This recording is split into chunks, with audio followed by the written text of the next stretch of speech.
Hello everyone, good morning. আমার নতুন একটা ভিডিওতে সবাইকে অনেকখানি ভালোবাসা জানিয়ে আবার একটা নতুন ভিডিও শুরু করলাম।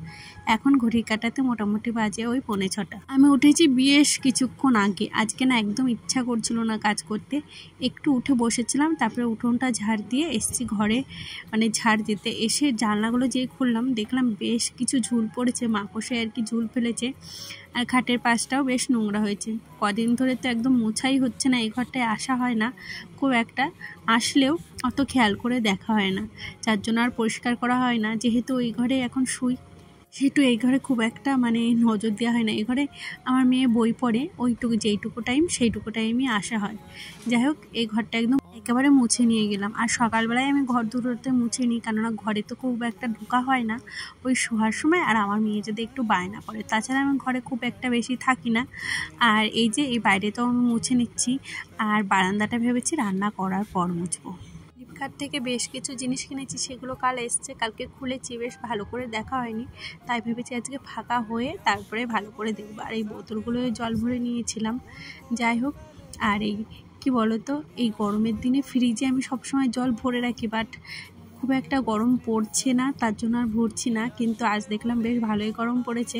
পরে যদিও ফ্রিজে তুলে রেখেছিলাম। আর আমার হাজব্যান্ড একদম পুরো ঠান্ডা জল খেতে পারে না, যার জন্য কিছু বোতল আমার বাইরে রাখতেই হয়। কি বলতো, ওই ঠান্ডা গরম মিশিয়ে খায়। আর আমি ফ্লিপকার্ট থেকে জিনিস কিনেছি, ঠকে গেছি না বুঝতে পারছি না। কেননা আমাকে একজন বলেছে, একটা ভিডিও ছেড়েছিলাম যে ফ্লিপকার্ট থেকে কেন জিনিস কেনো, ওইখানে প্রোডাক্টগুলো ভালো আসে না। আদৌ আমি সঠিক জানি না সেটা। যাই হোক, তোমরা কেউ যদি জেনে থাকো প্লিজ একটু কমেন্ট করে জানিও। সমস্ত কাজ কমপ্লিট করে এই যে শাড়ি পরেছিলাম, সেটাও ধুয়ে দিয়েছিলাম। আর আজকে বেশ দেখছি রোদের জোর, জানো তো, মনে হচ্ছে মানে ভালোই রোদ দেবে। আর বেশ কিছুদিন গরম ঠান্ডাই পড়ছে, মানে একটু গরম পড়লে বিকালে বৃষ্টি হচ্ছে, মনে হচ্ছে না আজকে আর হবে। যাই হোক, আজকে সেরকম কোনো সবজি নেই, একটু মাছ এনেছে। আর ফ্রিজে না একটা বরবটি ছিল, আর হলো একটুখানি পেঁপে ছিল। তাই আমি ভাবলাম ডাল যখন রান্না করবো, আজকে ডাল মানে চাপিয়ে দিয়ে এসেছি, ডাল আর ভাত তো ওর ভেতরে দিয়ে দেবো। আর কি বলতো, সবজি না থাকলে না আমার রান্না করতে ইচ্ছা করে না। যদিও আমি সবজি ভালো খাই না, কিন্তু সবজি আমার রাঁধতে ভীষণ ভালো লাগে। যাই হোক, এইদিকে দেখো মাছগুলোও ভাজা চাপিয়ে দিয়েছি। আর এই মাছটা তো আমি একদমই ভালো খাই না, আর আমি এমনিতেও মাছ খুব একটা ভালো খাই না, ওই মাথাটাই ভালো খাই। যাই হোক, আমি না এই জিনিসগুলো কিনি নিজের পয়সা দিয়েই কিনি। আমি হাজব্যান্ডের কাছে হাত পাতি না, অনেক কষ্ট করে গুছিয়ে কিনি। আমার হাজব্যান্ড চাইলেই আমাকে দেবে, কিন্তু আমার হাত পেতে সব কিছু নিতে কেমন যেন লাগে। মনে হয় কেউ তো সংসারটা চালাচ্ছে, তারপরেও যদি আমি সব কিছু নিই তাহলে নিজের কাছে নিজে কেমন লাগে। মানে আমি জীবনে কী করলাম, নিজের প্রয়োজনটুকু যদি নিজে না মেটাতে পারি, সব কিছু যদি হাত পেতে নিই, মানে বড্ড আমার কাছে খারাপ লাগে। আমাদের মধ্যবিত্ত সংসারে দুইজনে ইনকাম না করলে জানো তো হয় না। যেহেতু আমার ছোটোখাটো একটা বিজনেস আছে, সেখান থেকে আমি কিছু ইনকাম করি, আরও একটা কাজ করি এক্সট্রা। আর এই যে দেখছো, একজন দিদিভাই এসেছিলো, 2-3টে শাড়ি নিল, তো রেখে গেল, ওটা পরে মানে টাকা পেমেন্ট করে নিয়ে যাবে আর কি।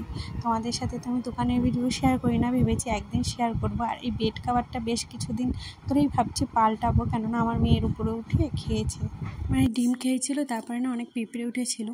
তারপর থেকেই দেখছি কিছু কিছু পিঁপড়ে ঘুরঘুর করছে, তাই আজকে চেঞ্জই করে ফেললাম। এটা পরশু দিন হয়েছে, কিন্তু কালকে না আমি একদমই টাইম পাইনি যে বেড কাভারটা চেঞ্জ করব। আর এমনিটা সপ্তাহে আমি 1-2 দিন চেঞ্জ করি। মোটামুটি আজকে সব কাজ কমপ্লিট হয়ে গেছে। সকালে এখন যাবো চান করতে। সব কাজ কমপ্লিট মানে সকালের মতো, এখন যাচ্ছি চান করতে। আর আজকে একটু কাজ করেছি টুকটাক করে, তোমাদের সাথে শেয়ার করিনি। যাই হোক, চলো চান করে আসি, তারপরে পুজো দেবো, তারপরে আবার সবার সাথে দেখা হচ্ছে। এই যে স্নান টান করে এসে এখন পুজো দিচ্ছি। আর এই ক্যামেরাটা ধরে দিয়েছিল আমার মেয়ে কিন্তু আজকে বেশ ভালো ক্যামেরা ধরে দিয়েছিল। মাঝে মাঝে হয় না, স্ট্যান্ডটা সবসময় এনে না লাগাতে একদম ইচ্ছা করে না, তখন মনে হয় কেউ একটু ধরে দিত। আর আজকে না আগের থেকে ফুল তুলে নিই, তো এই স্নান করে এই মাত্র ফুল তুলে নিয়ে আসলাম। আর কদিন ধরেই ফুলগুলো রাখছি, তো ঝুড়িতেই না কেমন নেতিয়ে পড়ছে। তো কাল থেকে ভেবেছি সকালেই তুলবো, কিন্তু সেটা আর কি ঠিক জাস্ট এই মাত্র চান করে এলাম। আর এই পার্সেলটা এসছে, জাস্ট খুলে ভালো করে দেখার টাইম পাইনি, তাই ভাবলাম তোমাদের সাথে সিরাম। আর এটা হলো ডট অ্যান্ড কের সিরাম, তো দুটো মিলে মোট ওই 600 টাকা থেকে 20 টাকা কম এরকম পড়েছে। তাই ভাবলাম মুখেও অ্যাপ্লাই করবো, ফেস ওয়াশ দিয়ে মুখ ধুয়ে এসেছি। তো প্রথমবার এই কোম্পানিটা আমি ইউজ করছি, জানি না কেমন হবে। তা ভাবলাম তোমাদের সাথে আমি শেয়ারই করি। যদিও একদিন মেয়েকে বোঝা যায় না, এই বোতলটা আমার ভীষণ পছন্দ হয়েছে।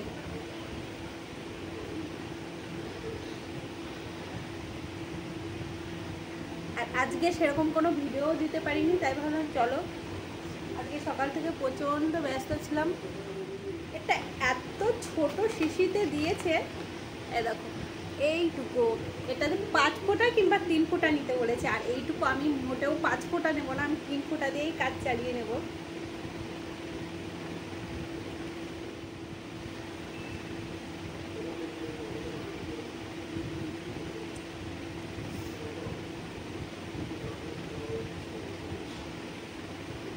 এটা না একটু বেশিই পড়ে গেল, আসলে আয়না নেই তো সামনে।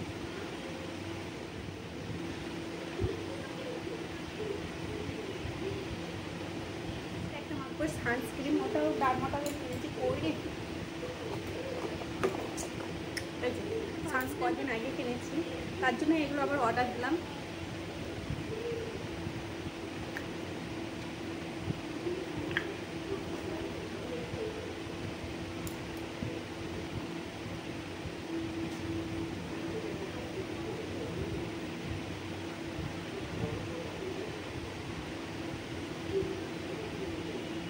তো চলো, আমার স্কিন কেয়ার হয়ে গেছে।